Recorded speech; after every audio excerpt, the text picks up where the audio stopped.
This is a question of the height and distance of class 10. One of the important question number 13 from NCERT book exercise 9.11. 9.1 sorry. Okay, what is the question? An observer observed from top of a lighthouse that is a 75-meter in a height. The angle of dispersion of two ships are 30 degree and a 40 degree.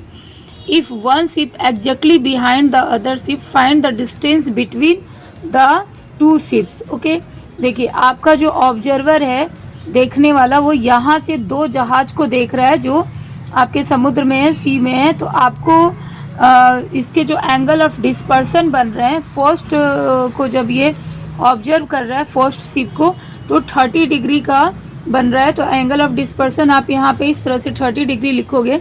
Since ये alternate angles क्या होते हैं, equal होते हैं।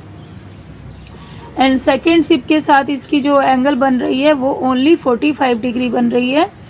Okay, first के साथ 30 degree बन रही है, सॉरी, एंड सेकेंड के साथ 45 डिग्री बन रही है।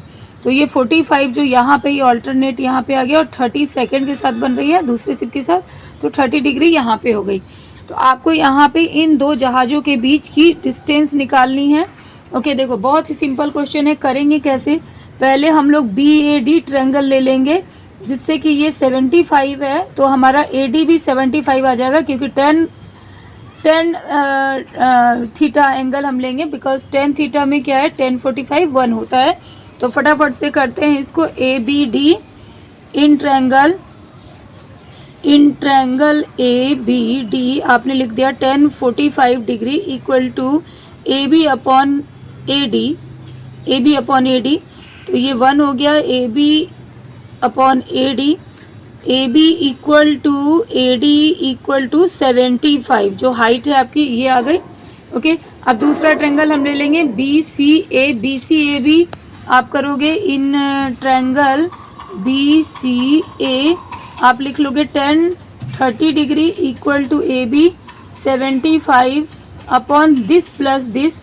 तो CD को आप x मान लो, अगर यही हमें x निकालना है, और प्लस 75, इसकी 10 30 डिग्री की वैल्यू 1/√3 होती है। 75 अपॉन x प्लस 75, इसको सॉल्व करके हमें x की वैल्यू मिल जाएगी यहाँ पे। ओके, आफ्टर सॉल्विंग हमें जो वैल्यू मिलेगी, देन x की वैल्यू आपकी हो जाती है 75√3 माइनस 75। तो 75 आपने कॉमन ले लिया, एंड √3 माइनस 1, इसको आप सॉल्व कर लो। तो 75√3 की वैल्यू 1.73 ले लो, माइनस 1, 75 इंटू 0.73 की वैल्यू जो भी आ जाएगी, ये 54.75 की अप्रॉक्स आती है। तो होप आपको ये क्वेश्चन बहुत ही आसानी से समझ में आ गया होगा। Then if you like the question and want to be more question, please like and subscribe the my channel for the next question. Okay, then bye bye.